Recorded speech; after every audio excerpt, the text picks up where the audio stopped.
I'm 66 years old. And then he kind of laughed about the fact that he was able to hit me. Stand up. Put your hands behind your back.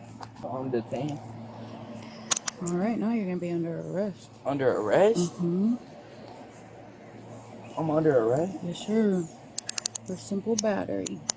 How's your morning going? Not so good. All right, well, have a seat on this curb for me. What's going on? I wanted to get signed out at 12. And are you going to summer school? Yes, ma'am. Okay. And he wasn't going for that. So when we came home, we were arguing. It got heated. And it resulted to both of us putting our hands on each other. Okay. How did it get to that point? It was just screaming. We were just screaming, and it got to that. I don't really know what happened. I kind of blacked out a little bit. Okay. Well, why are you trying to get checked out of school early? Because it's okay. So basically, we just sitting there all day with like no phones. The teacher's just sitting there, and I want to get my work done, and they're allowing us to like use our resources. So I wanted to use my phone, and it's easier to do that than just being at school. On June 3, 2025, officers in Chatham County, Georgia responded to a family violence call. This analysis addresses 3 legal issues identified in the 12-minute body cam footage. Issue 1. Georgia's mandatory arrest law on the predominant aggressor determination. Issue 2. Whether processing the 17-year-old as an adult violates current Georgia juvenile law. Issue 3. The absence of a Miranda warning in camera before and during custodial arrest. What's your relationship to this gentleman? I'm his grandfather. Okay, yes, sir. Can you tell me what happened this morning? Well, he jumped out of the truck and I refused to sit in summer school until 1:30. He wanted me to come and get him at 12. I said, it don't work that way. And he got attitude, jumped out, came back. My wife got up, tried to encourage him, said, man, you got to go. Man, he was yelling and screaming, shoving stuff. He shoved my wife. I got up. He shoved me back. She went, I told her to go to the bedroom, and I went around there, and I tried to stop him, and he hit me a couple times in the face. And then, like punch, like closed fist? Oh yeah. He hit me right there. I got a big old knot in the back of the head. Well, why are you in summer school? Because I didn't do what I was supposed to at school. So, if you didn't do what you were supposed to do during the school year, it stands to reason that you need to be in summer school, right? Yes, ma'am. But more importantly, tell me about y'all putting your hands on each other. Okay, I was trying my best not to put my hands on him. Like, I literally pushed him against the couch and held my hand back. I was like, I'm not trying to put my hands on him.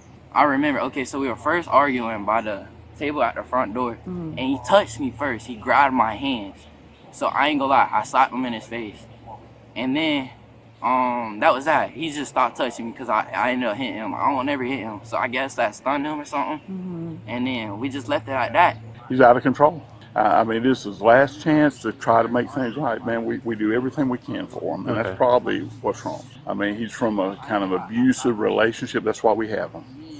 His stepdad beat the hell out of him, and his mom wasn't much better, so they asked us to come and get him a couple years ago.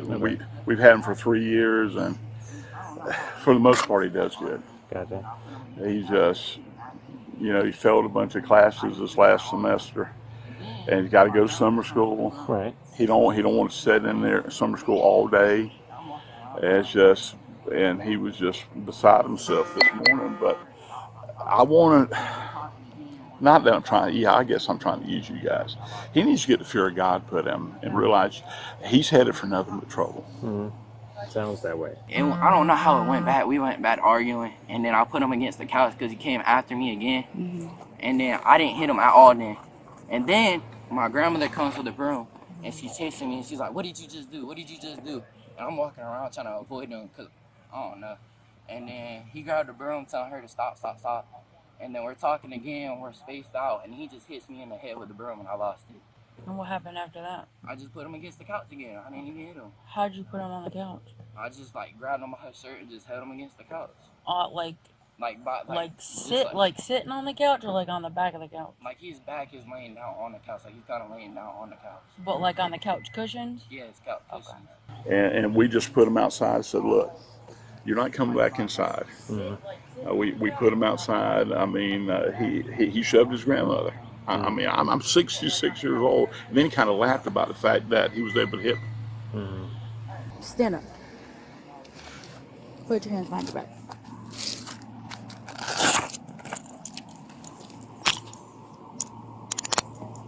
So I'm detained. All right, now you're gonna be under arrest. Under arrest? Mm-hmm. I'm under arrest? Yes, sir. For simple battery. All right, let's walk back over here real quick. How is it? But he put his hands on me first. To stop you from yelling in his face and you That's slapped him. both of us though. You Like, slapped him yes, in the ma'am. face. But he touched me first. He grabbed my. All right, yes, ma'am. You're right. Do you have anything in your pockets? I don't believe so. Would you have anything in your pockets that you know you're not supposed to have? No, man. No guns, knives, drugs, anything like that? No, Okay, I have- spread your feet up for me. You were here last time, right? Mm-hmm. Yes, ma'am. So this has nothing to do just because of the last time? No, Because I That really was- wasn't doing that that stuff was last last time. This is this time. But do I remember you? Yes. Is this because of last time? Absolutely not. This doesn't have anything to do with time. that. Is there a way you can fix the cuffs? I think I'm hurt something. Turn a little bit more that way. No, I had to bother y'all about this. Oh, no, not at all. Man, I just, He's, how old is he, 17? he's 17. 17, okay. Are you in counseling at all? You know, man. Where's your mom at? She left. I don't have nothing to do with her. When's the last time you saw her? Forever ago. I don't really Like, remember. since you were little? Like 8th grade. All right, hold on just a minute, okay? Miss Reporter, Hey, how are you doing? tell me what happened this morning. He jumped out of the truck on the way to summer school because he didn't want to sit there until 1:30. Wanted me to give him a 12. I said no, because you have to get so much done to pass this class. And he came back and he just went crazy in the house, shoving stuff, pushing stuff. His grandmother got up and said, and all she did was just said, "Look, you've got to go to school." And he shoved the daylights out of her. Then of course, I react. I get up, and then he starts just slinging stuff, running around. And then I got over and said, "You want some of this?" I said, "Gavin, I don't want anything. I want you to go to summer school. This is your chance." And said, "You want some of this?" And I put my hand up like that. Then he swung and hit me right here. And then I tussled with him a little bit. And I did not want him to go back to his room. I said, "I want you out of this house." Yep. And I went to block him, and he hit me again and pushed me down, and he went out of the house, and I locked everything. Okay. That's what happened. Are you injured? Do you want us to get EMS out here? No, for you? no, I'm fine. And like I told the officer, we don't know what to do. Yeah. We're at the end of the road. Yeah. And he's headed toward the back of a police car. He's headed to He's prison. back there now. The rest of his life if you don't turn around. Yeah. And I said, "You can't live here like this." I mean, we got him from an abusive relationship 3 years ago where his mom and dad beat the crap out of him. We got him out of a basement where they stuck him in a basement. And my daughter called me, "Would you come and get him?" We came and got him. We have given him everything. And we can't fix him. Sure. I mean, we are frustrated. Yeah. No, I get that. I understand that. I guess. This is the last thing I wanted to do. No, but, I understand. I But get to that. maybe to put the fear of God in him. Maybe. You can only hope, right?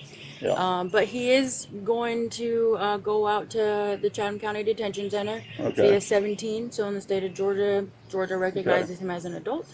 And he's going to go for simple battery DVA. Now to the most legally significant finding in this footage, the officer states on camera at timestamp 8. He is 17 in the state of Georgia. Georgia recognizes him as an adult. This statement directly conflicts with current Georgia law. The error carries serious legal consequences. Georgia House Bill 272, the Raise the Age Act, took effect January 1, 2023.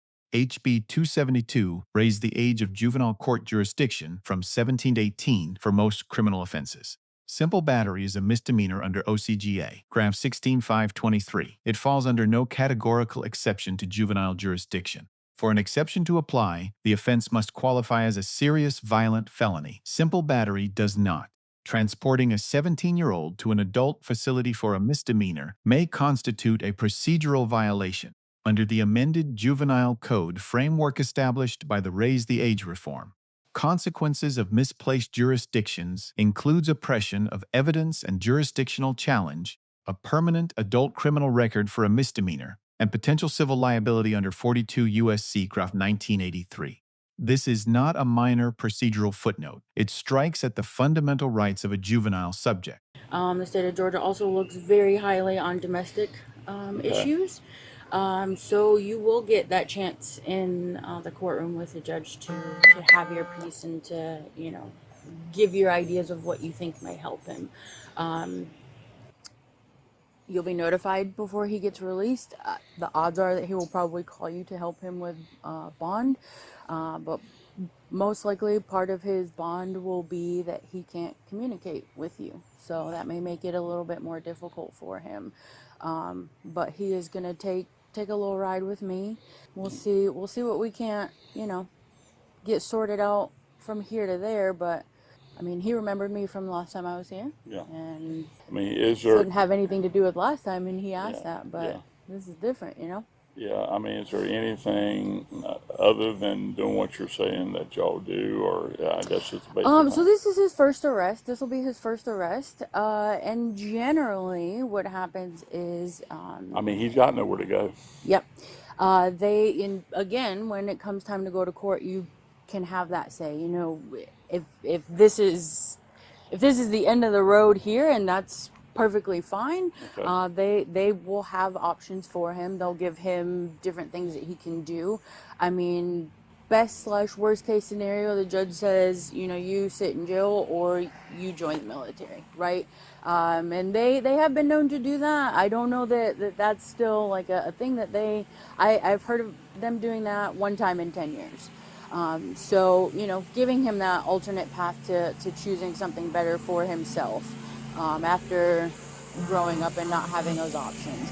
But you're not wrong when you say that everything he has here is silver platered, and I think he understands that, but, he's got a lot of trauma in his past, so unfortunately right now, the law's not on either of our sides, right? Like, once we are able to determine who the primary aggressor or predominant aggressor is, the state of Georgia says we have to make an arrest. We'll go this route, but I'm going to get you a case report card, and it'll have the victim witness advocate phone number in there, and you can call them and speak with them and, let them know what's going on and see what your options are, because you're not just a random person, right? Like, you're not a spouse, like, you've grown him. So let me go grab that for you, and then we'll get this process started. Okay. Grandpa said that Gavin pushed you. Are you okay? Do you need EMS? No, I don't. Okay. Where were you pushed at? I'm already bruised. Okay. Yeah, what I did was I did this and I said, you're going to go to school. And he slapped my hand and shoved me. Okay. Where did you said he slapped your hand? He slapped my hand. Okay. Yeah. And then he grabbed a hold of me and pushed me backwards. Okay. But I didn't fall or anything. Okay. Were those bruises already on your arm? No. No. They're coming up now. Okay. Well, she does bruise you. I'm Yep, that's okay. When he hit you, was that with an open hand or closed hand? It happened so quick, I don't know that. I think it was a closed hand. He hit me, and then I didn't like his attitude after he hit me. Sure. Like, if you can't hit a 66-year-old man at 17, you're not much. Yeah. 17? Yeah, he's 17. I think like that. Yeah. He's 17, 6'2", and he ordered to bed and pushed me around. Yeah. You can go over there, let her talk for a few minutes if that's what she wants to do, and then we'll get out of here. But if you need anything else, don't hesitate to call us, okay? You're very welcome. Under O.C.G.A. 7420.1, when probable cause for family violence exists, arrest is mandatory. Officer discretion is removed entirely. The statute compels action regardless of victim preference. When violence flows in both directions, the law requires identifying only the predominant physical aggressor. The predominant aggressor analysis weighs 4 factors: severity of injury, history of violence, potential for future harm, and whether any party acted in lawful self-defense under the circumstances. 3 independent corroborating witness accounts satisfied probable cause under Illinois v. Gates, 1983. Paragraph 16523 defines simple battery as intentional physical contact of an insulting or harmful nature. Under O.C.G.A. 1913-1, battery between co-residing household members is classified as a family violence act. The third issue concerns Miranda v. Arizona, 1966. No Miranda warning is captured in 12 minutes of footage. Prior to arrest, the subject voluntarily admitted slapping his grandfather, a direct inculpatory statement. Whether this triggers Miranda depends on whether a reasonable person in his position felt free to terminate the encounter. The Supreme Court in J.D.B v. North Carolina, 2011, held that a juvenile's age is relevant to this threshold test. A 17-year-old, questioned by uniformed officers about a crime he committed, faces heightened custody pressure. If Miranda was not administered post-arrest before further questioning, inculpatory statements may be suppressible at trial. The responding officers receive a grade of A-. The mandatory arrest statute was correctly applied. 3 independent interviews produced a reliable evidentiary record. Injury documentation, victim witness referral, and trauma-informed communication meet or exceed professional standards. Grade reduced for the probable jurisdictional error, representing that HB 272 does not apply to a 17-year-old. If confirmed, this reflects a training deficiency with direct consequences for the subject's legal standing. The subject, Gavin, receives a grade of D+. A 3-witness corroborated assault against elderly household members. No legal justification exists for the force used. Grade is not an F because the subject cooperated with officers, did not resist arrest, and made no material false statements. The court, not this analysis, weighs his documented history of childhood abuse as a mitigating factor in disposition. The grandparents receive a grade of B-. Appropriate use of law enforcement, consistent and honest accounts provided, full cooperation throughout the investigation. Grade reduced for escalatory conduct, verbal provocation, introducing a physical object mid-confrontation. Neither action changes the predominant aggressor determination. Both actions unnecessarily worsened an already volatile situation. 3 takeaways from this incident. First, Georgia's raise the age law is active and binding. Misapplying it is not discretionary. It is a legal error. The difference between juvenile and adult jurisdiction determines the court, the record, and the person's future. Second, Miranda advisement for juvenile subjects must be documented on camera, consistent with J.D.B v. North Carolina. Ambiguity in the record exposes prosecutions to suppression and departments to appellate reversal. Third, under O.C.G.A. 420.1, arrest becomes mandatory once physical contact occurs. Prevention must precede contact. Verbal de-escalation by all parties present is not optional. It is the only tool available before the law removes discretion. Let us know if there is an interaction or legal top issue would like us to discuss in the comments below. Thank you for watching.